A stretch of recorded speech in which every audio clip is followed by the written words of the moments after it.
Welcome back to the channel. This is Trinity Storm and you are watching it part of What If Naruto Was Betrayed and Destroyed the Akatsuki. If you enjoy this video, please like, share and subscribe to the channel. Now wasting no more time, let's start the story. Get out of there, Ino. When she heard Naruto yell, Ino's head snapped up. She then realized she had run directly into the path of Naruto and Sasuke's oncoming attacks.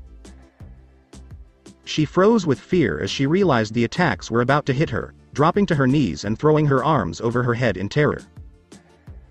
Naruto-kun! Another shout cried out a fraction of a second later. Deflect, Ankosen, Arc Shield. When Ino heard an explosion, she opened her eyes tentatively to peer out from under her arms, realizing she hadn't been hit. She was relieved and surprised to see Kakashi Hatake standing over her, each arm adorned with a shield of condensed Ryotsu. Looking around, she noticed Naruto and Sasuke lying on the ground a long distance away from where they had been. The blonde kunoichi had no idea how Kakashi had done it, but he had apparently deflected both attacks back to their origins. Naruto and Sasuke, to be specific. Well, this brings back some unpleasant memories. Kakashi stated, panting from the exertion of fending off the attacks. Thank you, Kakashi-sama, for saving me. You're welcome, Ino, but I have to say I'm surprised to see a trained Anbu operative run out onto a battlefield like that. Naruto had Flash stepped in front of her and gripped her shoulders from the sides before Ino could respond. Looking down at her, he visibly trembled with rage and shouted at her.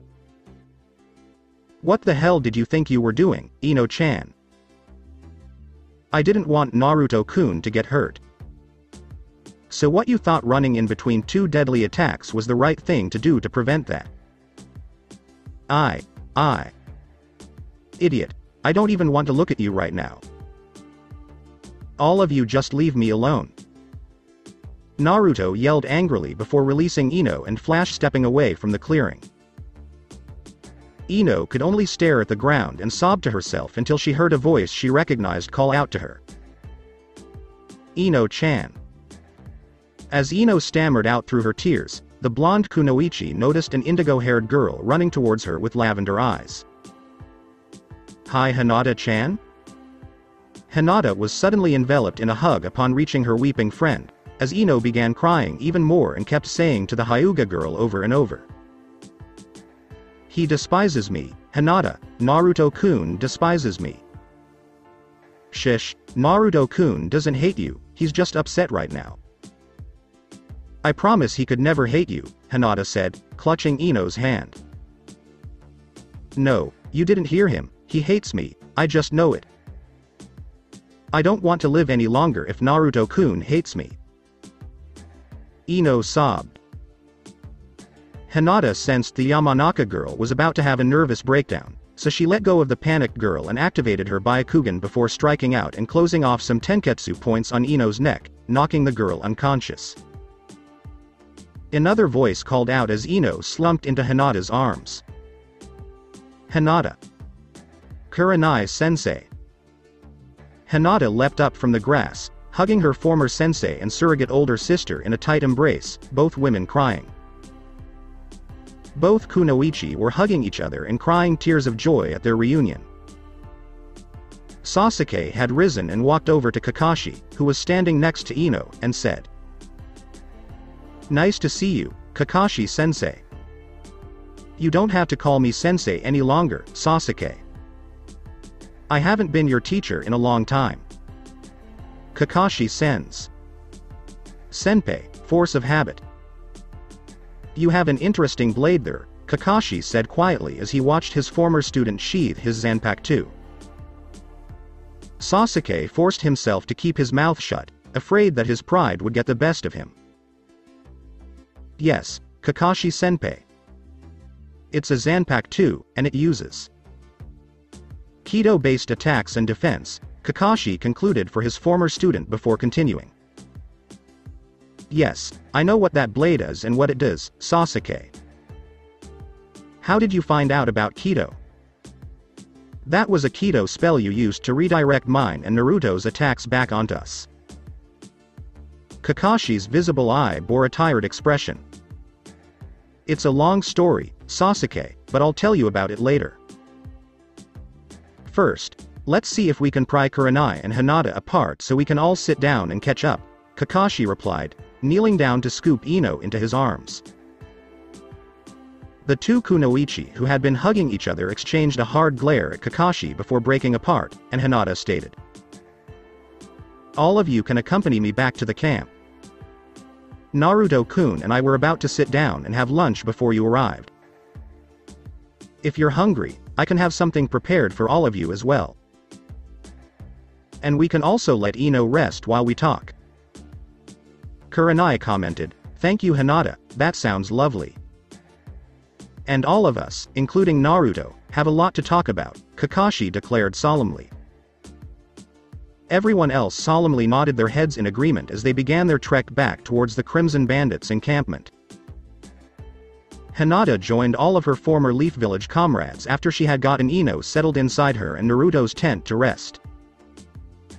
Kurenai finally broke the silence and asked as they all sat around a small fire after lunch. "How are you, Hinata? How has Naruto been treating you?" "I'm fine. Naruto-kun has been very nice to me," Hinata said, blushing slightly as she remembered some of her nightly activities with the blonde Jinchuriki. Off in the distance, some explosions were heard, followed by a faint tremor beneath their feet, which threatened to dislodge some embers from the fire. Before Hinata could respond, Kakashi and Sasuke leapt to their feet. "Don't worry, that's just Naruto-kun blowing off steam. I'm afraid your arrival has upset him a little. He's probably sparring with Yugito-chan right now." Kakashi raised an eyebrow, but the question was posed by his fellow Junin. "Who are you, Yugito?" "Yugito-chan is Naruto and Kun's Kurenai friend. Sensei's. How can she spar with Naruto and survive now that he's grown so powerful? I wouldn't be concerned about Yugito-chan. She's a Jinchuriki like Naruto-kun and quite powerful in her own right." "A Jinchuriki?" Kakashi exclaimed under his breath, then inquired. "Wait, what demon does she hold, and where did you find her?"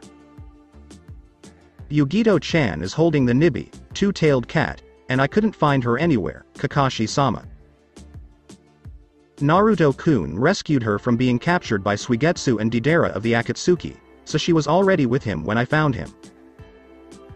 "How was Naruto able to save her when those two were the most powerful members of that organization?" "I don't know the details, Kakashi-sama. All I know is Naruto-kun killed Suigetsu and injured Deidara, who ran away before Naruto-kun could kill him. Naruto killed an Akatsuki member." "How?" Kurenai stammered, remembering all the Akatsuki were S-class missing nins. "Hidan, an Akatsuki member who was said to be immortal, was the one who killed Asuma. Fortunately, Shikamaru had discovered a way to avoid immortality and took care of Hidan indefinitely, avenging his sensei. Naruto-kun is very powerful and getting stronger by the day," Hinata said, beaming with pride at Naruto. Kakashi absorbed everything silently before declaring in a strenuous tone of voice. "Well, if nothing else, this proves that the remaining Akatsuki are still after all the Jinchuriki. Naruto and this Yugito, as well as you, Hinata, should return to Konoha as soon as possible." Hinata's scowl spread across her face, and her face took on a determined expression as she said defiantly while activating her Byakugan.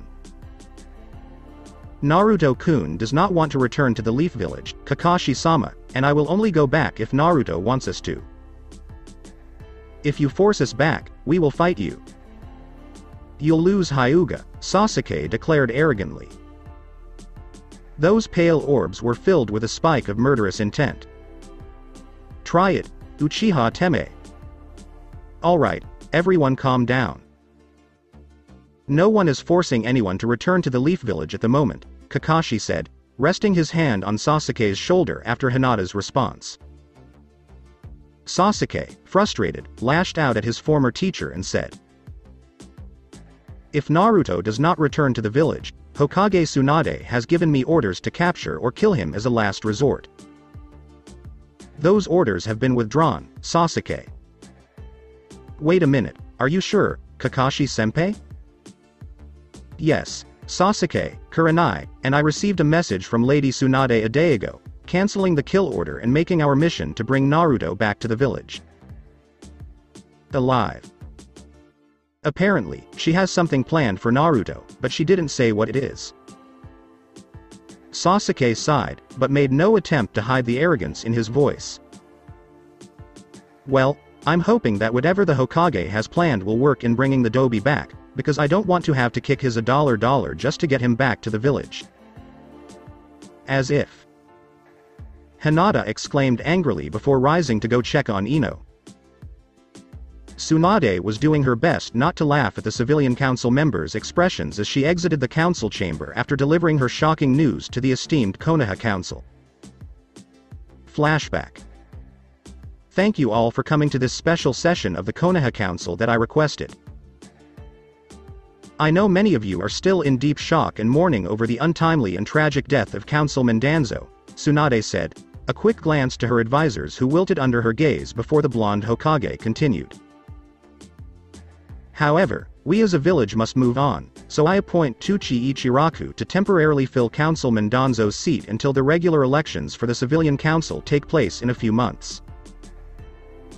As Tuchi entered the council chamber and took Danzo's former seat on the civilian side of the council, one of his former lackeys on the council stood up and declared, "You can't do it, Tsunade.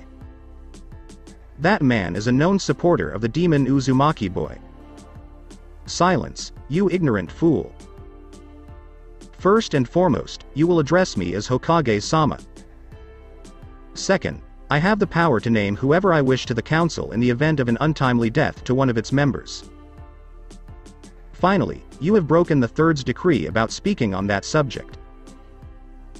Two Anbu appeared in a flurry of leaves before grabbing the stunned councilman and fleeing with him. It left behind a stunned and now subdued civilian council in its wake. "Now, if there are no more interruptions, I can get on with the business of why I called this meeting today," Tsunade declared, staring intently at the civilian council, waiting for one of those idiots to open their mouths and say something. The blonde Hokage then announced that she was satisfied that no one else on the civilian council was willing to risk her wrath by saying something. "After months of pestering me to name a successor for the Rokudame position of Hokage after I retire, I've made a decision on who that will be." "So you finally decided to name Sasuke Uchiha as your successor, Hokage-sama, that's wonderful news," exclaimed another of Danzo's former civilian council lackeys. "Shut up, you idiot. I'd rather name a fat fool like you to that position than someone who once betrayed the village to the position of Rokudame Hokage. No, the person I'll name for that position is the sole heir of the Yondaime Hokage." "What nonsense. The Yondaime had no living heirs," exclaims Homura, before an icy glare from Tsunade silences the ancient advisor. Many council members then begin to protest, but are silenced by Tsunade's murderous intent before she says anything. Today's meeting is about reading the Yondaime's will and officially recognizing this young man as the heir to the Namikaze clan.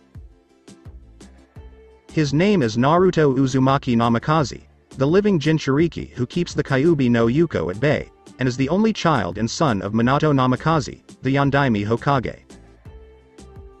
Absurd. Everyone knows the Yondaime used some random orphan to seal away the great demon years ago, exclaimed one civilian councilman before being overwhelmed by Tsunade's venomous killing intent.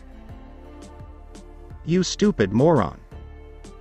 Do you honestly believe the Yondaime would use an orphaned child, or even a child from a family, to seal the beast away? All of you sit there and shut up while I read the last document the fourth ever wrote, which happens to contain his last will and testament. If you are reading this, it is because I, the Yondaime Hokage Minato Namikaze, am about to die.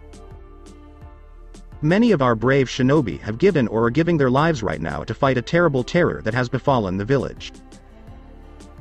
A biju known as the Kyuubi no Yuko attacked the village hidden in the leaves a few hours ago. It is the most powerful of all the great demons, and despite our best efforts, we are simply incapable of defeating it. I now have only one option to save the village and its people. I'll have to use a forbidden jutsu to seal away the demonic beast, which will cost me my life.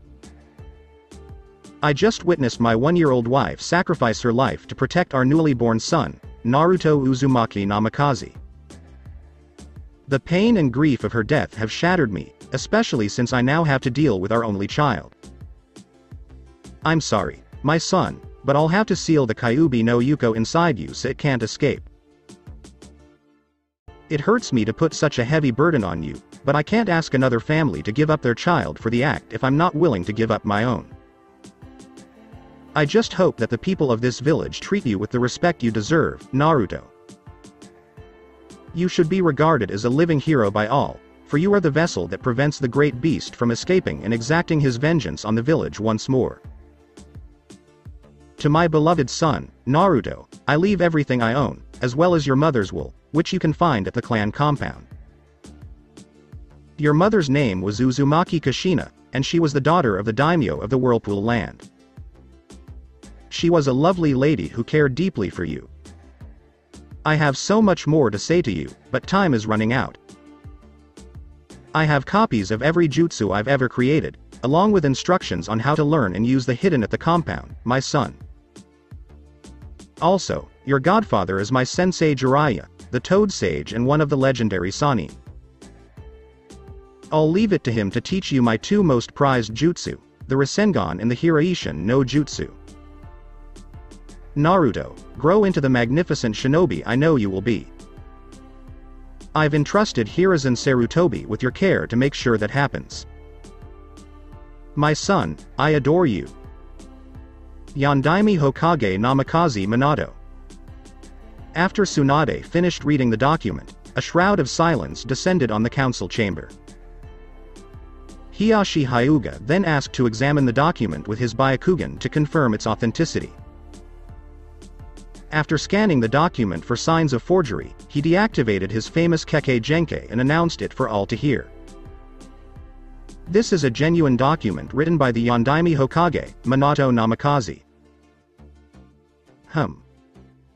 His father truly is the Yondaime, Shikaku Nara remarked in passing. Tsunade replied, "Hello. So, Hokage Sarutobi lied to everyone? I can't believe he'd do such a thing." Inoichi Yamanaka exclaimed angrily. "Hi, he did, Yamanaka-san, but Sarutobi-sensei did it because he thought he was protecting the boy, which is why Naruto was given his mother's maiden name rather than his father's." Tsunade apologized to the enraged clan leader. "I suppose that means Naruto is the rightful heir to the Namikaze clan," Shuza Akamichi says confidently. "Hi, he is, which is why I now call for a vote for this council in the village to recognize Naruto Uzumaki Namikaze as the rightful heir of the Namikaze clan and my chosen successor to be the Rokudame Hokage. Please raise your hand if you support this measure." Both the Civilian Council and the Shinobi Council raised their hands in agreement. However, both Homura and Kaharu were hesitant before Tsunade's sharp glare informed them of what their vote should be if they wanted to live. "Then it shall be announced and is official that Naruto Uzumaki has been granted his rightful heritage and title of Naruto Uzumaki Namikaze, the heir to the prestigious Namikaze clan and our next Hokage."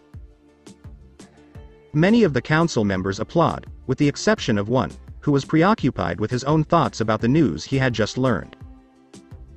"I can't believe this has happened. I'm such a fool.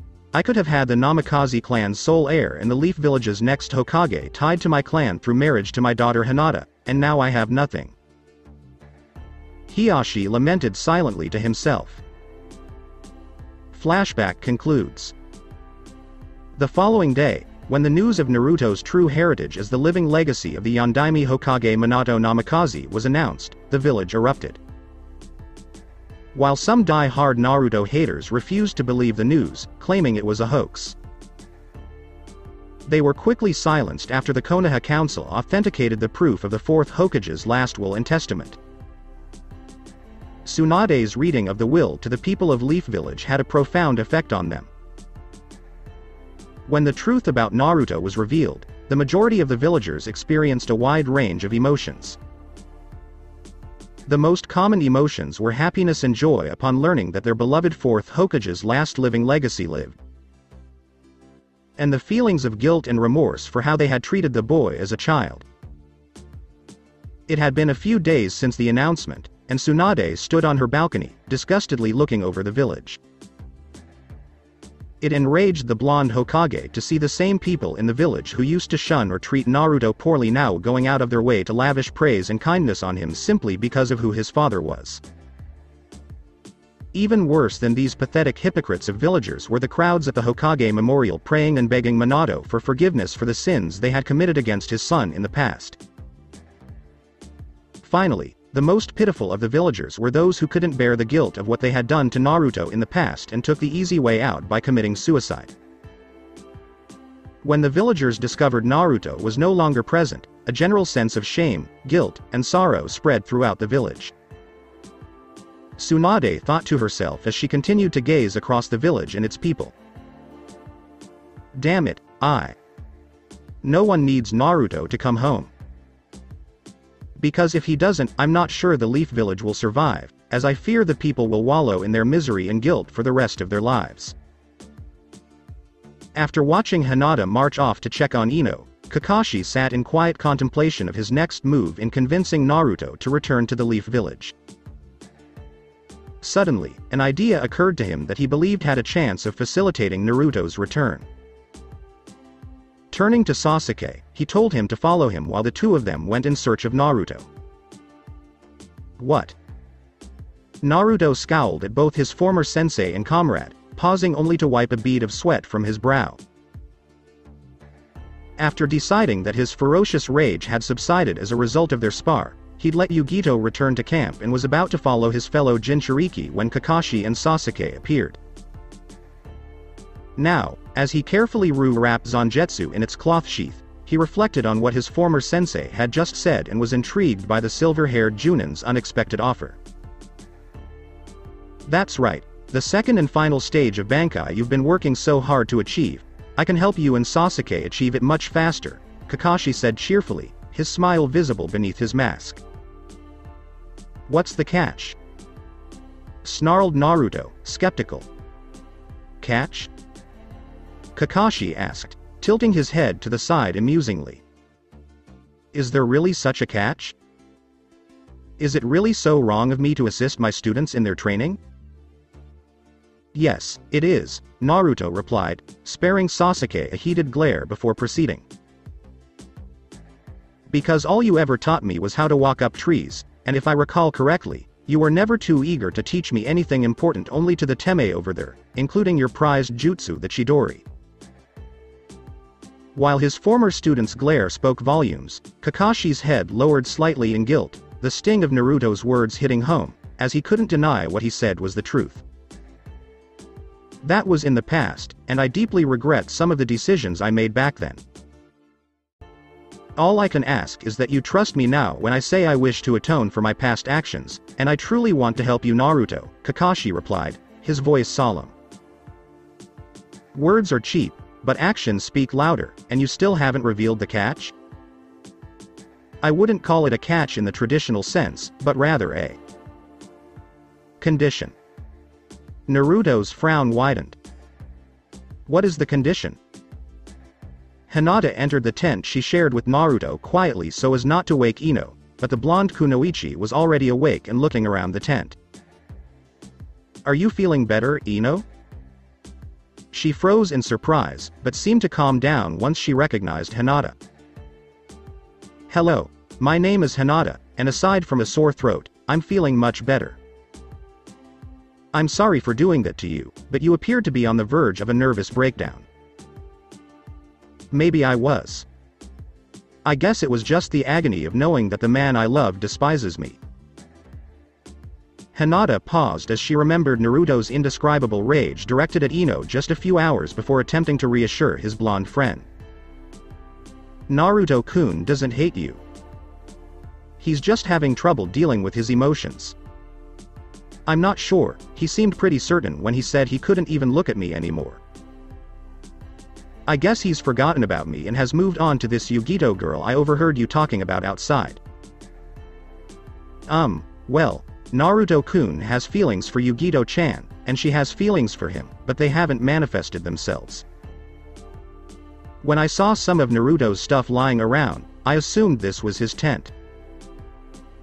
Then I noticed some female clothing in here and assumed Naruto shared this tent with this Yugito. Well, Naruto is sharing the tent with someone, but it's not Yugito.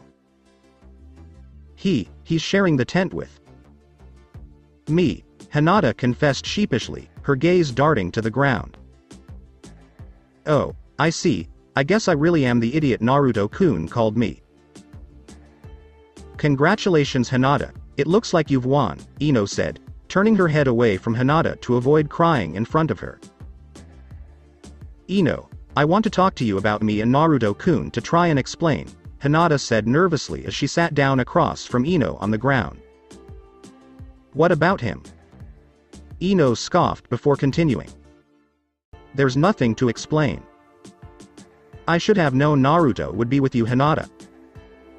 You were always his first true love, and I was nothing more to Naruto than the rebound girl after you married the mutt. A thunderous smack echoed through the air.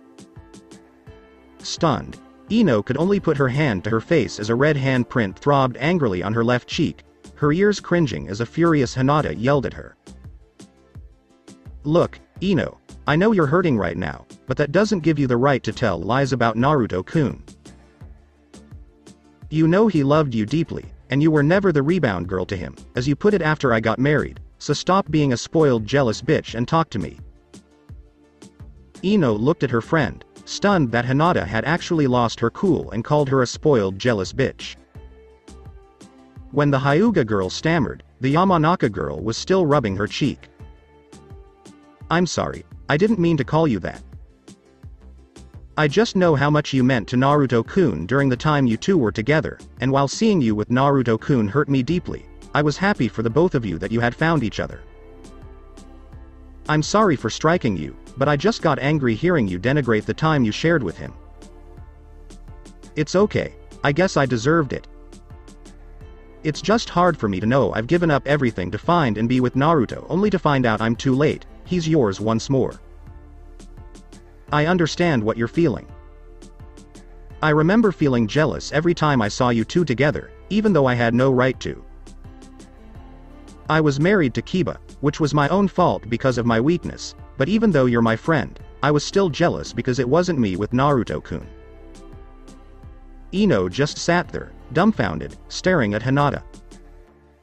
It never occurred to her that the Hyuga girl could understand how she felt. Ino realized Hinata must have felt tortured seeing her true love with someone else.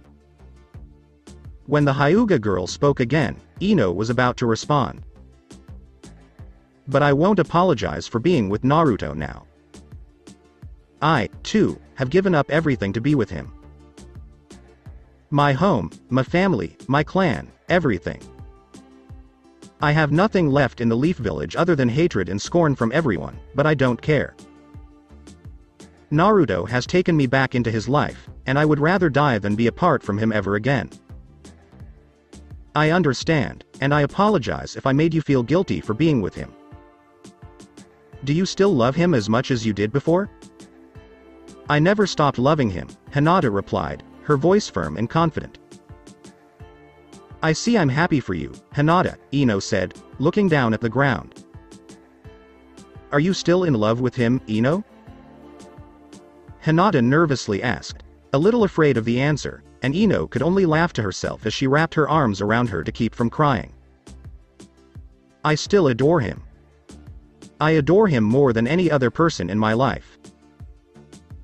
Hinata could only look down because she didn't know what to say to help ease her friend's pain, but before she could, the Hyuga heiress heard Ino express regret. But it doesn't matter that I still love him because he despises me. I don't have anything left. Naruto-kun was one of only 2 people in my life who I cared about more than myself. And now that he's gone for good, I'm just alone, and the worst part is that I'll never be able to replace him. Because no matter how long or hard I try, nothing can change the fact that I stupidly threw away the best guy in the world, Ino grumbled to herself. I'm sorry. I didn't mean to yell like that. You must think I'm pretty pathetic right now, Ino admitted, shyly avoiding eye contact with Hinata. No, I don't believe you're pitiful. You could never be pathetic in my eyes, Hinata replied, pulling the Yamanaka girl into a hug. Thank you Hinata, that means the world to me, Ino said as a tear rolled down her cheek and she hugged her friend even tighter when the Hyuga girl asked. Can I ask you a question, Ino? You mentioned another person you care about as much as Naruto-kun. Why can't you find happiness with that person? Ino's face turned beet red as she drew away from Hinata's embrace, turning her head away with a sad expression. I wish I could, but that other person has recently moved on. Not that it matters. I wouldn't dare to reveal my true feelings to this other person for fear of jeopardizing our friendship. However, even if this other person is in a relationship, you should express your feelings to them and let them decide. I'm not sure, I'm afraid of what they'll think or do if I reveal my feelings. You mentioned that this person is a friend of yours, so I'm sure everything will be fine. After a few moments of contemplation on what Hinata had said, Ino mustered the courage to say. Well, as I said, there is someone else I care about as much as Naruto-kun, and that person is you Hinata-chan. Time seemed to stand still for Ino as she stared anxiously into Hinata's eyes, waiting for her response. Hinata, for her part, just sat there wide-eyed and blankly before stammering out in bewilderment. What did you say? Hinata didn't move, as she was certain she was going to die from shock right then and there, and when she felt Ino's moist lips press against her own, she opened her mouth in disbelief, which Ino took advantage of by sliding her tongue into the Hyuga girl's mouth. Hinata's eyes widened in surprise as she felt Ino's tongue snake its way into her mouth and playfully tease her own, and Hinata felt Ino's hands on her hips, by which time she had already pressed herself against Hinata, gently lowering the practically frozen Hyuga girl to the ground. Hinata wanted to stop her, but the pleasure she was feeling from the kiss and Ino's hands caressing her body was proving a difficult adversary to fight against, and she could feel herself losing the battle. Ino now had Hinata pinned under her, making escape virtually impossible for the girl. Stop it, Ino, I can't do it. I adore Naruto-kun and would never cheat on him. I couldn't do that to him. I'd rather die than do so. Hinata hurriedly extricated herself from beneath the blonde kunoichi. Tears began to fall from Ino's eyes as she buried her face in her palms and stammered out in sorrow. I'm so sorry, I didn't mean to go that far. I was only going to give you a harmless kiss. I'm not sure what hit me. Please don't hate me, Hinata. I wouldn't be able to stand it if you did. Okay, it's Hinata said, still flustered as she tried to console the distraught Yamanaka heiress. I don't hate you. I was just caught off guard, but I'm at a loss for words right now. I'm perplexed. I thought you liked Naruto-kun? I love him, Hinata, but as we became closer as friends, I began to develop feelings for you while still being madly in love with Naruto-kun, Ino replied quietly before continuing to try to provide a better explanation. Hinata, I know it's difficult to understand, and I'm not sure how to explain it either. Ino fidgeted a little, trying not to blush, and then reluctantly continued. I'd be lying if I said I wasn't attracted to you, but I still adore Naruto-kun, and I believe I adore you as well. Because you and Naruto-kun are the only 2 people I care about more than my own. I know it's difficult to believe, but you and Naruto-kun are 2 of the most important people in my life. Are you claiming to be bisexual? No, not in the way you believe. Because, just as I know Naruto-kun is the only man I will ever truly love, I also know you are the only woman I will ever truly love. I've never had these feelings for another man or woman because I know I'd never find anyone else as beautiful, kind, and loving as the two of you. Ino replied with sincerity before a soft sob escaped her lips as she sat on the ground and pulled her legs up to her chest, arms wrapped around them, chin resting on her knees, and asked in a pain-filled voice. Didn't I ruin our friendship? Hinata had been paying close attention to everything Ino had said, and now, staring at her sullen friend, she made a decision that seemed outrageous and impulsive, but it also seemed to make perfect sense, as she stutteringly stated. No, you haven't ruined anything, thank you for informing me. I, too, care deeply about you, and I know you adore Naruto-kun. I wouldn't mind sharing him with you. Do you really mean it, Hinata? Ino was taken aback when she heard the Hyuga girl's suggestion. Yes, I want us to stay friends, and I don't want you to be sad. You're my best friend, and I couldn't have made it through the last 3 years without your help. And I couldn't bear seeing you in pain because I was with Naruto-kun. Plus, I feel terrible for feeling this way and saying this, but I really enjoyed our kiss, Hinata admitted sheepishly, turning away from her blonde best friend. Ino sat down next to Hinata, putting an arm around her shoulder in comfort, and Hinata turned to face Ino, who said confidently. Don't feel bad. If you know you love Naruto-kun more than anything else in the world, you shouldn't be ashamed. Thank you for your offer, Hinata, but it doesn't matter because Naruto doesn't want anything to do with me, so the three of us being together in this way is just a fantasy. As I previously stated, Naruto-kun does not despise you. In fact, I believe he still loves you because the only time I've ever seen him get upset, it's usually with someone he cares deeply about. Allow me to speak with him, but please allow me some time. Ino nodded in agreement before both women rose to their feet, and as they approached the tent's entrance, Hinata turned around and said, with a mischievous twinkle in her eye. You know, Naruto-kun is a lot of things, but he's still a man. So I think if he knew I wanted to be with both of you and him at the same time, he'd be all over it.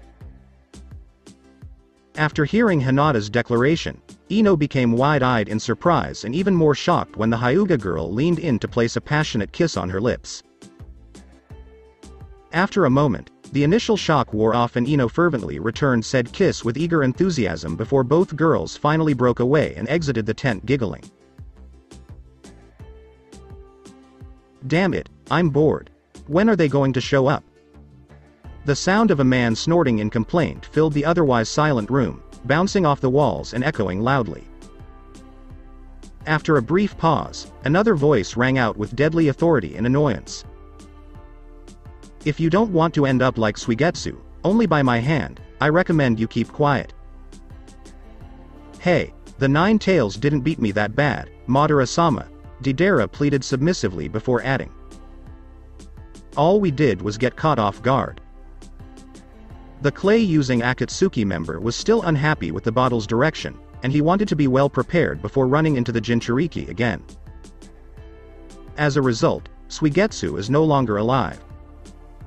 There was a deafening silence, and everyone knew why. The elder Uchiha was a little concerned that Suigetsu had been killed so easily, so effortlessly. Suigetsu had been slaughtered as if he were a mere genin, not an S-class missing nin.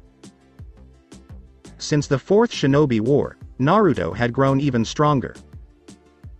When Zetsu rose from the floor and announced, Madara was jolted out of his reverie. They've arrived, Lord Madara. I still think this is a bad idea, Madara-sama. He can't be trusted, Deidara stated openly. Thank goodness you're not paid to think. Zetsu grumbled angrily, his face hidden behind the giant fly trap collar, this frigid weather not to his liking. Why couldn't they have lured the Jinchuriki to some humid jungle? Why did it have to be a stupid little village that was always covered in snow? He hated the snow. I'd shut up half and half before I showed you my art. Deidara spit back angrily. Be quiet, both of you. He may not be trustworthy, but I need his skills and power to bring the Nine Tails down. We lost too many of our brethren in the previous war, and now, with Suigetsu's death, we need to shore up the ranks of the Akatsuki if we are to achieve my goals, Madara declared before signaling Zetsu to bring their guests to him. A minute later, an extremely pale-skinned man with waist-length black hair and amber eyes with slits in his pupils and purple markings around his eyes entered the room, wearing a plain gray long-flowing shirt over a black long-sleeved shirt with black pants and a thick purple rope belt tied in a large knot behind his back. This man had onyx eyes and ash-gray hair that was kept in a ponytail that extended to his upper back, with his bangs framing either side of his forehead, and he was dressed in a dark purple shirt with a high collar, a white undershirt and fingerless gloves with armored plates on the back of the hand, a white cloth waistband worn at an angle, dark purple pants, blue sandals, and a shuriken holster on his right. When they arrived at the throne where Madara sat, they bowed in respect before Madara spoke up and said, "Thank you for accepting my invitation, Orochimaru and Kabuto. Given our history together, I wasn't sure we should, but you did promise us safe passage both here and if we choose to leave. So I accepted because I know you Uchiha hold honor in high regard. Now, what do you want to tell me about Madara Uchiha? I wish for you and your protege to return to the ranks of the Akatsuki. For what reason? As you are aware, the events leading up to and during the Fourth Shinobi War left only Deidara, Zetsu, and myself as survivors. What about Suigetsu? My sources told me he joined your ranks a long time ago. Suigetsu was unfortunately lost to us at the hands of the nine-tailed Jinchuriki. I see, Naruto remains a thorn in your side. It's a thorn I'll be removing soon, but to do so, I'll need to bolster the ranks of my Akatsuki to assist me, which is why I've called on you. Orochimaru rubbed his chin in thought for a moment before asking inquisitively. What's in it for me if I rejoin your organization? Konohagakure. Our former home. Orochimaru was taken aback. Yes, the Hidden in the Leaves village will be yours to rule as you see fit, once we've conquered it. A tempting offer, Madara. I thought you'd enjoy it. I imagine that once in power, you and your protege will be able to experiment on the citizens to your heart's content, as you continue to pursue the prize of immortality. And all you need from us is our assistance in capturing the Nine Tails. Correct. If I accept, we will defeat Naruto, conquer Konoha, and I will take control of our village. What are your plans? With the nine-tailed demon fox's powers at my command, I will seek out all of the nations that opposed me during the Fourth Shinobi War and subjugate them all under my heel for the rest of their miserable lives and beyond. Madara replied with malice. So you're looking for vengeance and nothing else. With the Moon's Eye plan permanently defeated, I want to crush everyone who was involved in the demise of my lifelong dream. Orochimaru remained silent as he considered the elder Uchiha's offer for a minute before finally speaking up and saying, I'll accept your invitation and the prize that comes with it, Madara, but I have one more request. What? I'm looking for Sasuke Uchiha. Done. I have no love for my kinsman, given that he, too, played a critical role in defeating me and destroying my Moon's Eye plan for the future. If you want to, you can have him. Madara immediately agreed, with no hesitation in his voice. I'm very happy with this arrangement. Do you have a plan to capture Naruto? I have set in motion a plan that the Kyuubi no Yuko container will come to us soon enough, whether he will do so willingly or not. I, too, am pleased that you've accepted to rejoin our ranks, but remember that if you betray us again, it will not be Itachi who you will face, but Me. Orochimaru nodded, knowing that no matter how skilled and powerful he was, it was nothing compared to Madara's power and skill in battle. Are you fucking kidding me? Naruto snarled, surprised at how direct Kakashi had been in his inquiry. You want Hinata-chan and I to return to Konoha with you and Kurenai-sensei in exchange for Bankai training? Then forget it, Hitaki. Naruto still used the sensei attachment for Kurenai, but not for him, as Kakashi noticed. The once proud sensei of Team Number 7 winced at the venom his former student spat before exhaling softly, knowing full well what his former students would say next. I'm not asking you to make a decision right away. I'm just asking you to think about it. I have, Naruto said, turning around to face Kakashi. And, as I previously stated, you are free to fuck yourself. Naruto, simply do as Kakashi-sensei requests. Naruto jerked his head toward his former teammate. Fuck you, Sasuke. You were always his favorite teammate, not me.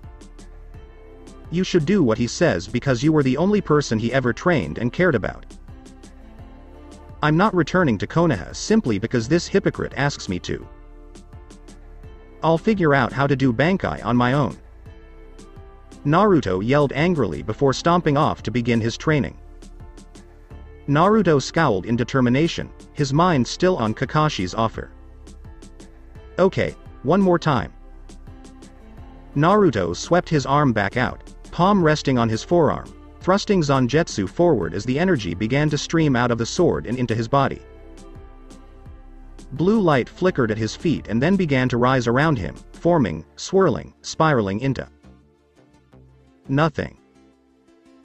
As the energies sputtered and died, leaving Naruto on his knees gasping for air that came slowly and fitfully, sweat beaded from his brow, forming a small puddle at his feet, which he now smashed his fist into with annoyance.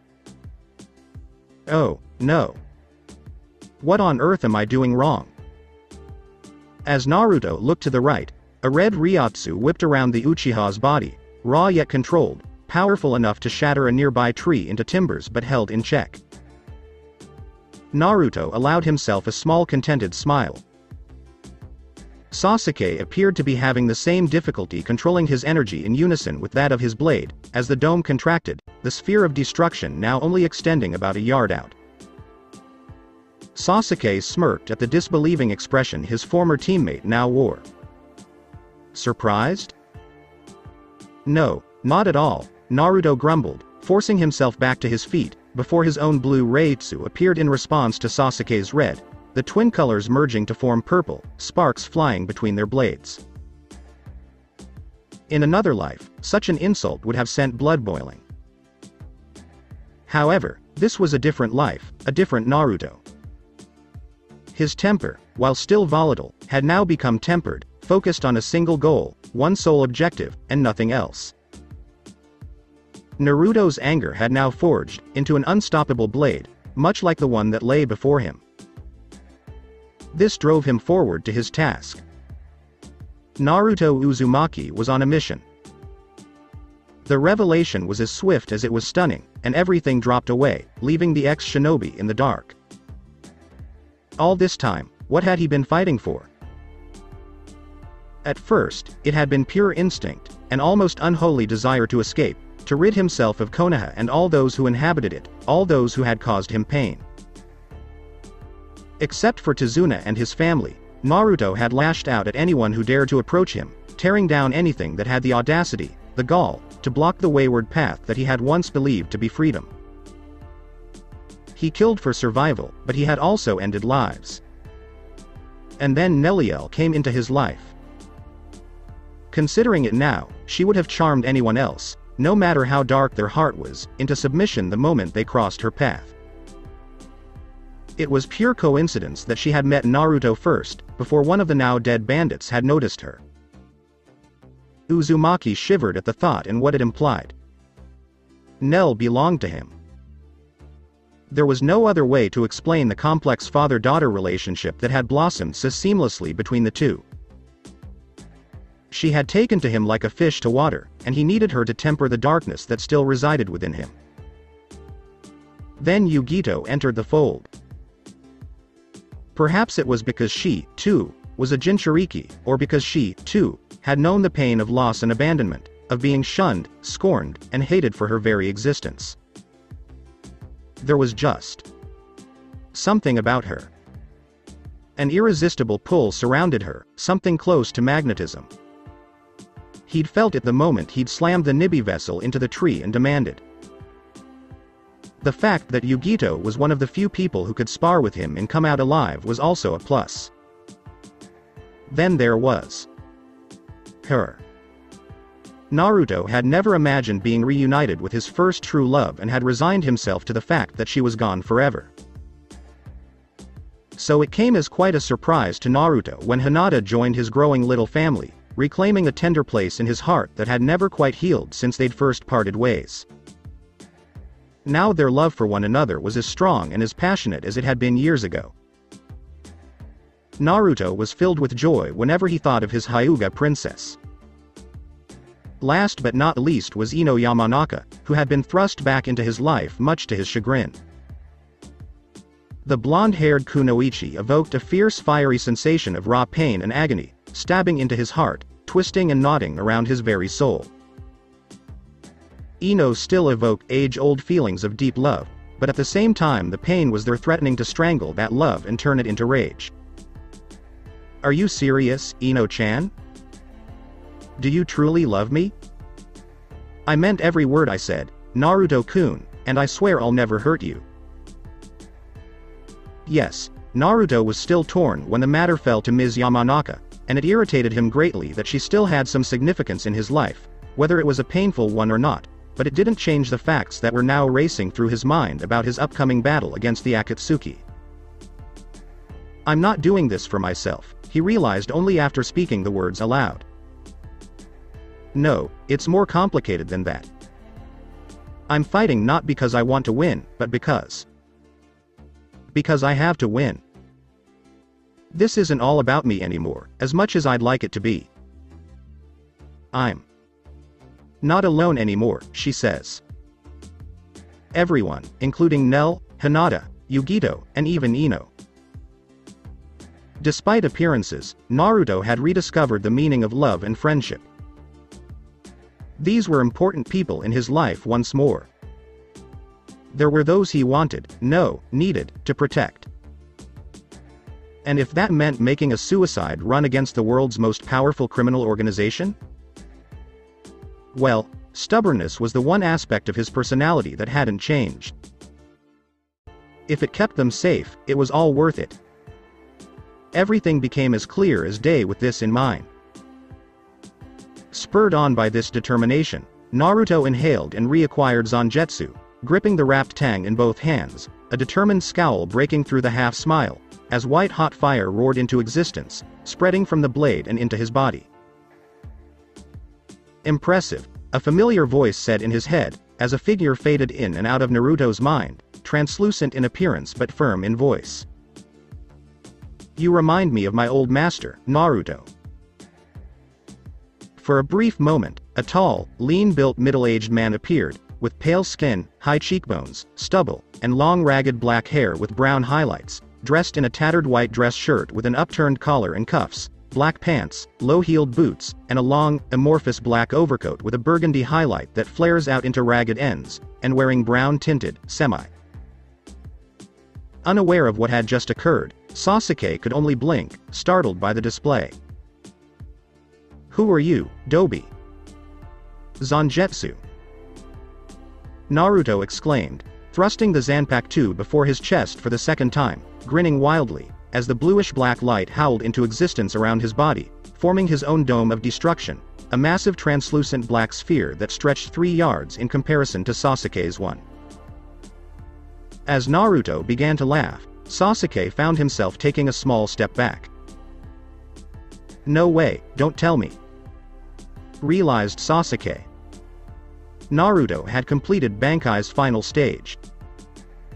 Another distant tremor shook the ground, and Kakashi winced as he heard the distinct sound of laughter in the distance. Clearly, Naruto was content with his current lifestyle and had no desire to return to Konoha, making his mission even more difficult. This put Kakashi in a difficult position. He couldn't just drag Naruto back to the village. He could try, but he'd probably end up losing an arm in the process. Hinata and Yugito would undoubtedly fight, as would Ino, and Kurenai would likely side with her former pupil if it came to a fight. Sasuke, on the other hand, wouldn't hesitate to fight Naruto, so at least the last Uchiha. Then there was the matter of Naruto's little gang. They were all extremely loyal, and if Naruto fought, so would they. Then again, most of the men had left, headed for some unknown destination, the likes of which were being closely guarded. Was now the time to strike, when Naruto only had 2 allies instead of hundreds? It would be simple to slip a harmless sedative into their food and drink, but with Naruto's superior sense of smell and Hinata's Byakugan, would such a tactic even work? And if he doesn't succeed? For the first time in his elite career as a Chunin, Kakashi felt out of control of a situation. The thought of fighting an angry Hyuga and a pair of raging Jinchuriki was unpleasant enough. Add in a potentially furious Kurenai and Ino with their genjutsu abilities, and fighting the 5 of them was terrifying. Thankfully, the silver-haired Chunin was interrupted by an unfamiliar chakra signature, which jolted him out of his reverie. Performing a quick set of hand seals, he silently slinked after the suspicious bandit, taking care not to be seen through the camouflage his jutsu provided. Sakari Hitoshi crept through and to the very edge of the encampment, glanced around briefly, and muttered to himself, before slipping into it. Kurenai's tent was there. In an instant, Kakashi flew into the tent, only to find Sakari pinning Kurenai down and attempting to force his way with her. A primal growl erupted from Kakashi, and before he knew what he was doing, his hand was tightly gripped around the bandit's face, and the Konoha Chunin was currently sending jolts of electricity through said hand. Sakari was screaming in agony, as his face was. Sakari staggered out of the tent, covering his face in a futile attempt to stop the red liquid coursing through his fingertips. The smoldering burns he had just suffered would soon become hideous and disfiguring scars if they were not treated quickly. Hinata and Ino were the first to arrive, and they were surprised to see Kakashi fly out of Kurenai's tent and land in a heap on the ground, followed by a disheveled Kurenai storming out of her tent, yelling with rage and indignation. "What did you think you were doing, Kakashi?" Hinata became enraged when she noticed the top of Kurenai's bandages above her breasts had been ripped open, concluding that Kakashi had attacked Kurenai and attacking the silver-haired Chunin with lightning-fast Juken strikes. Byakugan. You have no right to attack Kurenai-sensei. The intensity of Hinata's unexpected attack was so intense that even a seasoned Chunin like Kakashi found it difficult to block all of Hinata's fast-moving strikes. Kurenai gasped in surprise when she saw her former student suddenly attack Kakashi and hearing what she said. Looking down to see her bandages ripped around her breasts in disarray, she suddenly realized what Hinata must have thought had happened. "Stop it, Hinata, you're mistaken. Kakashi didn't attack me, he defended me." Hinata blinked, turned her head, and looked at her former teacher, perplexed. But, Kurenai-sensei, if Kakashi-sensei did that, why were you yelling and attacking him when we arrived? I. Kurenai stammered, unable to answer the question before looking towards Kakashi, who saw a brief moment of hurt flash across his face before quickly initiating a series of hand signs and disappearing in a swirl of leaves. A moment later, Naruto and Sasuke arrived to find out what was going on, and Kurenai began to inform everyone about what had happened, sighing heavily. When Ayame first heard him, she was preparing the evening meal. Ah, the lovely Ayame. His voice sent shivers up her spine as it always did, and it took everything she had not to scream at the top of her lungs for her husband, who was still away training with Captain Kenpachi and the others. "How are you doing this lovely evening?" Sakari put a hand on her shoulder, a little too firmly. To her credit, she managed to keep the fear from flashing through her eyes, though the second Haruko skipped into view and saw the look on her mother's face, her tiny body betrayed her and began to tremble. Exhaling softly, Ayame willed the tension to leave her system, her mind to be calm, and forced a reassuring smile to bloom on her pale face. It wasn't anywhere near as effective as she'd hoped. "I am well," Ayame replied, struggling to keep her tone nonchalant as she willed her body to turn and face him. Her attempt to be cordial fell by the wayside as she was unprepared for the sight that greeted her, and as a result, she was unable to stifle the shriek that left her lips, slapping his hand away and lurching back in disgust. Because her gaze was fixed on a once handsome and lovely face. Not any longer. Several pus-filled ropey blisters the size of a hand now marred that once charming face, turning what should have been a pleasant smile into an ugly scowl. "I mean no harm, my dear. In fact, my intentions are the polar opposite. Do you mind if that's all you have to say?" Eager to look at something other than Sakari's hideous face, Ayame turned her back on him perhaps too quickly. "I have to prepare dinner." Both hands clamped down on her shoulders, and she was viciously spun around, and in her confusion, she yelled. "Oh no, my dear, I have no intention of leaving. You see, I have my own business here. First and foremost, you are one of the camp's top healers, and I need you to heal my injuries." Haruko whimpered as she hid behind her mother. "I'm scared, Mommy. Where is Daddy?" The fear in Ayame's eyes cooled, and she lowered her hands, no longer trying to defend herself against his advances, but also refusing to submit to the abominable creature. Exhaling, the mother drew up to her full height of 5'4", and gazed up at Sakari. "And you'll leave if I heal you?" "I'll leave, but only after I've repaid you for your service in the only way I know how," Sakari said, sneering as she groped one of Ayame's breasts through her apron. Ayame snatched his hand away and screamed in disgust. "Get my tent out right now."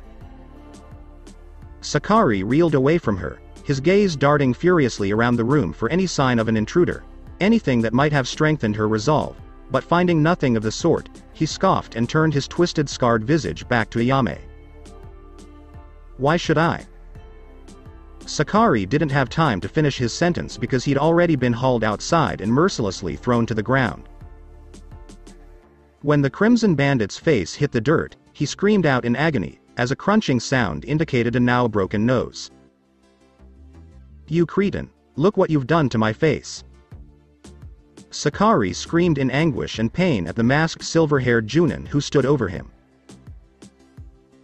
The earth began to tremble as a low, angry growl reverberated from one Kakashi's chest, and Haruko poked her little head out of the tent with a giggle, only for a familiar pair of hands to quickly usher her back inside seconds later, and the earth continued to quiver, quaking as if caught in the throes of a violent storm. Sakari's eyes grew wide with fear when he suddenly heard the sound of "Enough, Kakashi-sensei. It is my responsibility to punish my men for their crimes, not yours. I know what happened, and I can assure you that the scum in front of you will be punished. So I'm asking you to step aside and allow me to handle this situation." As he listened to Naruto, Kakashi was literally shaking with rage and poised to deliver a killing blow to Sakari with his Chidori. After a moment, he exhaled a deep breath and deactivated his trademark jutsu before turning towards Naruto and saying in an icy tone of voice. "Alright, Naruto, I'll leave you to handle this. Because you say you know what happened, I have faith that this pig will receive the punishment he so richly deserves. Your trust will not be misplaced, Kakashi-sensei," the Jinchuriki said, brushing past his former teacher and looking fearfully into the once handsome bandit's eyes. "Mark my words, he will pay for his actions," Naruto declared, his grin ripping flesh from bone. Kakashi gave a blink. "By the way, Naruto, you keep calling me Kakashi-sensei." "Grr, Kakashi-sen, don't get used to it." Hitaki. Naruto growled angrily before grabbing Sakari by the hair and dragging the Wailing Man to the center of the encampment, with Kakashi close behind. Most of the people who remained in the camp had gathered in a large circle in its center, looking on in confusion as Naruto arrived and threw Sakari unceremoniously to the ground before standing over him with a murderous look in his eyes. Just as he was about to say something, Naruto paused and looked to the air around him, and all the other Konoha shinobi rose and looked around in scrutiny. For a brief moment, the air in the center of the circle shimmered, rippling like the disturbed surface of the lake, before a voice rang out seemingly from nowhere. "We have returned, Naruto-sama." The air then disintegrated on its own, revealing the host of that voice. Shunsui's timing couldn't have been better, as he stepped through the portal and presented himself before Naruto, and then a series of portals began to emerge from the air around them, as everyone began backing up and creating an even larger circle. Next to arrive was Kenpachi Zaraki, with a cheerful Yachiru on his left shoulder and Nel on his right. Naru-kun. Naruto was caught off guard by the glommed attack and nearly fell backward, but he kissed his adopted daughter's cheek and hugged her fiercely, as the entire Crimson Bandit army returned from training and was greeted by their loved ones. Sakari saw that everyone's attention was no longer on him and attempted to sneak away before a Zanpakuto was leveled at his throat and he gazed up into the onyx-colored sky. The last notable figure stepped out of the darkness as Naruto's gaze swept over the emerging army. Her hair was no longer held back in the topknot as before, but flowed freely down her back, and the ragged state of her outfit left little to the men's imagination. "Yoruichi," Naruto said curtly, bracing himself for the tan goddess to glide over and say something inappropriate. She did not do so. Naruto noticed that she did glide over and loop her arm around Shunsui's before kissing him on the cheek. Naruto blinked, unable to conceal his relief and amusement, before a stern voice called out. "Are you ready for the rematch, kid? I'm curious if I'm now stronger than you." Kenpachi inquired, a broad grin on his face. The ex-shinobi blanched despite himself. "And not right now, we have other matters to attend to," Naruto replied hastily, pointing to Sakari, who was lying prone on the ground with Sasuke's Zanpakuto still pressed to his throat. Zaraki's one visible eye narrowed as he observed Sakari's new facial appearance and the young man wielding a Zanpakuto that he recognized from the past, and he then noticed the crowd that had gathered to watch everything unfold, and he asked Naruto with curiosity. "What the hell is going on here? What's up with Sakari's new appearance, and who are all these new people here? They all seem pretty powerful to me, especially my fellow one-eyed counterpart with the silver hair and the kid with Renji's Zanpakuto. As for who all of these new people are, Zaraki, I'll explain everything later. For the time being, consider them my guests and treat them as such." Sakari's new appearance and how he came to have it will be explained right now. Everyone take a step back, because Sakari Hitoshi's trial is about to begin. Naruto then motioned for Nel to go sit with Hinata, as he had grown-up things to do. The little Arrancar nodded her head and kissed his cheek before racing over and leaping into Hinata's arms with a joyful shout of, "Hina-chan." Hinata then began to introduce herself to the confused Konoha contingent surrounding her. "What's going on, trial? I sent Sakari back over several hours ago to let you know we'd be returning so you could plan a celebration for us," Kenpachi said, perplexed. "Well, he didn't inform us and instead spent his time attacking and attempting to rape 2 women within the camp, including one of my guests," Naruto replied calmly. "What?" Kenpachi roared angrily. "Alright, Kenpachi-sama." Sakari wailed aloud, terrified for his life, and prostrated himself before his former leader the moment he was freed. "Please forgive me, my lord Zaraki, and assist me." Sakari pleaded in terror, but his pleas were cut short when Zaraki's blade pricked his throat. "Shut up, you worm. You may be one of my lieutenants, but if these charges are proven to be true, I'll kill you myself." Zaraki spit righteous rage. I can assure you that they are genuine Zaraki. Let's get this out of the way. Sakari, you've been charged with assault and attempted rape of Yuhi Kurenai and Ayame Soto. How will you plead? Naruto inquired with disdain. I'll kill you. Daisuke roared with vengeance as he strode through the crowd of bandits brandishing a massive double-bladed axe, the sight of which caused his companions to give him a wide berth. Daisuke ignored Sakari's panicked cries, which his presence elicited from the disfigured man. Sakari skittered backward, drawing a dagger to put some distance between himself and the raging muscle man approaching him. Daisuke swung the titanic weapon he held with one hand, its hulking handle gleaming in the fading evening light, a veritable blur of twirling in his palm as if it weighed no more than a feather. His expression was far more than just anger. No, this was the most heinous of rages, feared by all and matched by none. And it returned in the form of Daisuke. There was no greater force in this world or the next than a man fighting for his family's sake. As far as he was concerned, the fact that Sakari, his most despised rival, had attempted to rape Ayame had sealed this man's death, as he stated without remorse. Please forgive me, but there is no need for a trial because this dog will die right now. Enough. As a killer intent loomed over them, both men paused, wincing, the cold steel marking their throats an instant later. Daisuke found his voice despite the fact that his life was on the verge of being swept away. Naruto-sama.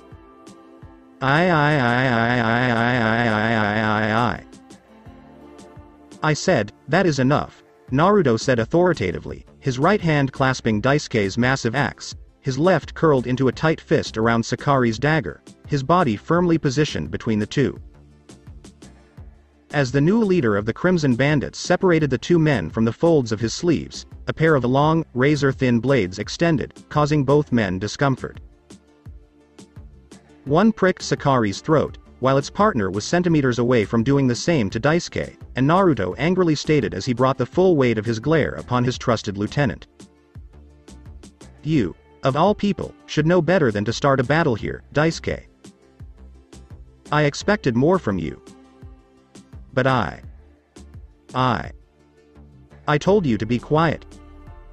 You understand that you are not to kill anyone unless I give you the order? Shamefaced, the strong man clamped his jaw shut and hung his head before answering submissively. Understood. Sir. Daisuke then glared at his former comrade but remained motionless, as ordered, despite his hands gripping the massive axe with enough force to bleed. And what about you? Sakari. Naruto spat as he slowly turned towards the Crimson Bandit and pressed the wrist blade tighter into the man's throat, drawing thin rivulets of blood, causing Sakari to drop his dagger. If you have anything to say in your defense before I pass judgment, you should say it now, before you lose your head and your voice. What about my case? Sakari couldn't think of anything to say. Your case, yes. You must have some reason for attacking these women that you can use to defend yourself. Something about the way he smiled when he said it suggested that Naruto was certain these accusations against Sakari were false. Sakari stammered in terror. Naruto retracted his blade, the thin dagger slipping harmlessly back into the sheath strapped to his wrist. Sakari had been staring at that hand so intently that he didn't see the right hook coming until it slammed into his lower jaw, killing him. Zaraki Kenpachi's soon-to-be ex-lieutenant stumbled backwards, humiliatingly landing on his buttocks. I see, Naruto said wisely, walking calmly to where Sakari was groaning. After all, you're completely useless, aren't you? A petty man full of worthless lust and ambition, with no moral compass. And no. Oh? Naruto replied, smiling pleasantly before rolling his shoulders in a carefree shrug, crouched down to Sakari's level, and revealed a small Rasengan swirling in his palm. So you're saying Kurenai-sensei must have imagined you attempting to rape her? And when that didn't work, you went after Ayame-san, and I'm guessing she imagined her own attack, huh? That was wrong. Naruto said a little too cheerfully, and the Rasengan in his hand began to grow before he continued. I suppose I should have given you the same warning I gave Daisuke about pissing me off. It certainly worked on him, but then again, you don't have anyone you cherish, do you? Probably why you tried to commit rape in the first place, huh? Sakari was hauled to his feet with a keening wail. The traitorous bandit could barely breathe now that he was being held by the throat, let alone pleading for mercy from his superior. Even so, the Rasengan crept toward his face, its white-hot chakra threatening to burn the already charred skin off Sakari's face. Please, my lord. Mercy. Mercy. The look in Naruto's eyes, however, told Sakari that they had no mercy for the man. Looking around, he noticed his most devoted servant Mako, a man who had vowed since birth to give his life in service to the Hitoshi family, and more specifically to Sakari himself. Mako raised his crossbow towards Naruto's back after seeing his master signal him. Except for one person. Ino Yamanaka, no one noticed because everyone's attention was solely on Sakari and Naruto. When Ino saw where the weapon was pointed, she panicked and performed the Kawarimi no Jutsu, replacing Naruto just as Mako fired the arrow.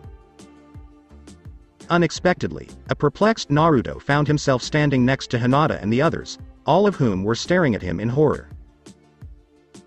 Naruto turned quickly around to see Ino standing where he had been, but she now had an arrow protruding from her chest.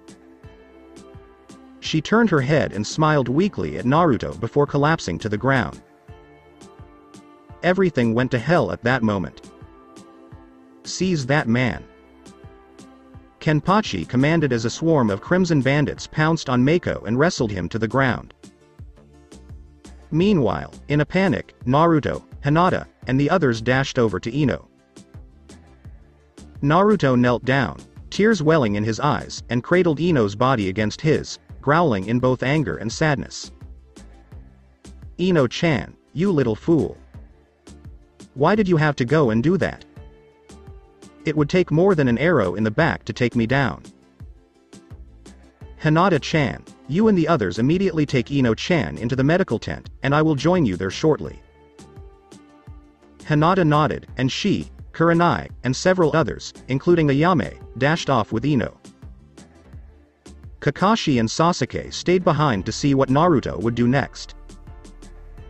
Mako was dragged before the blonde-haired Jinchuriki, and they didn't have to wait long. Naruto asked, an icy glare ringing in his voice, to Sakari, who was still being held in place. Who exactly is this man? His name is Mako, he's my servant, and he's pledged his life to protect me, Sakari said defiantly. Then his life was a waste to protect an insect like you, and his life is now forfeit to me.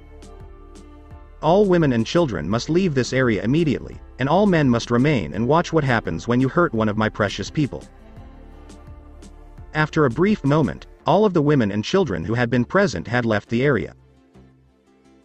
Naruto then grabbed Mako by the neck and lifted him into the air, red chakra erupting from his hand and igniting the man.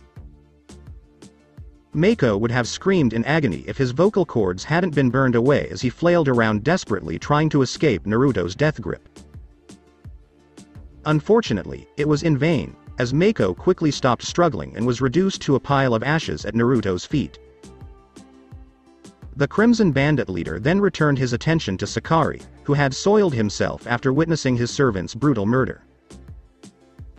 Naruto was about to deliver the same justice to Sakari when his arm was grabbed and a voice called out to him. Naruto-sama, please do not defile your hands by dealing with such insignificant scum as this man before you. Instead, I request that you let me deal with this gutless pig, as I've had a long-standing issue with him for many years, Daisuke humbly requested.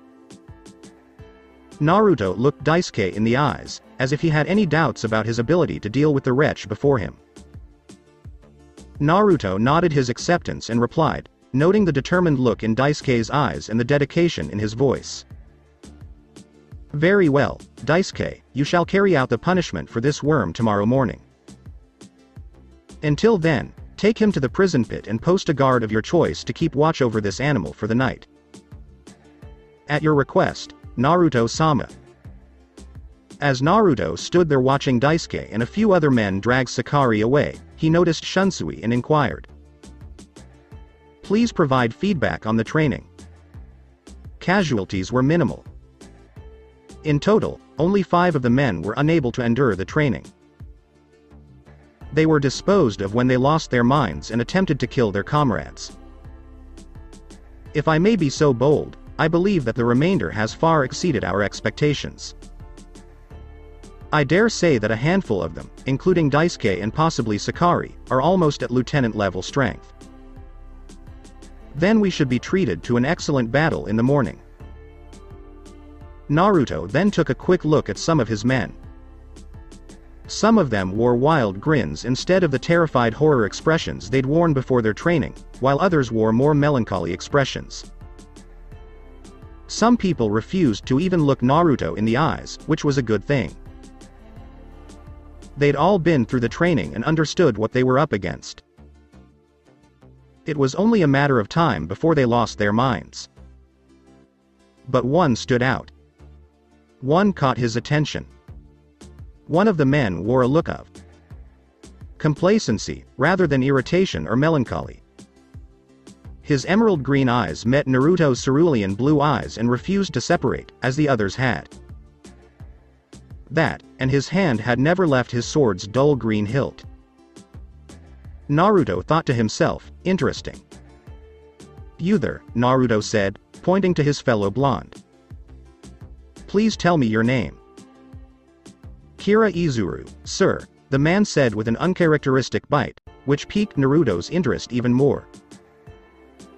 What could this man possibly have against him? What could he possibly have done to make this man hate him so much?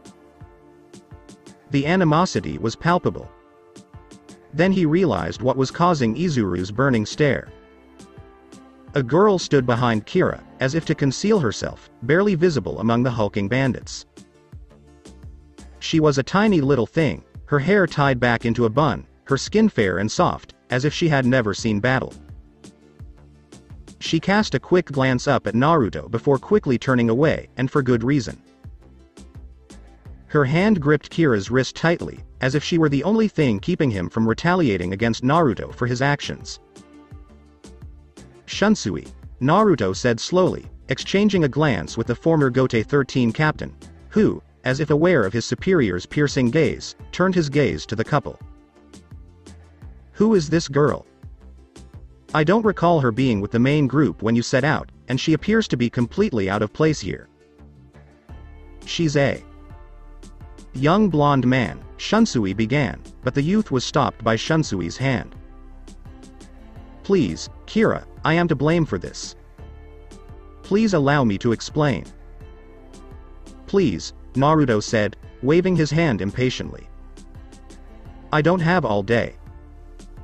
"Her name is Hinamori Momo," Shunsui finally said.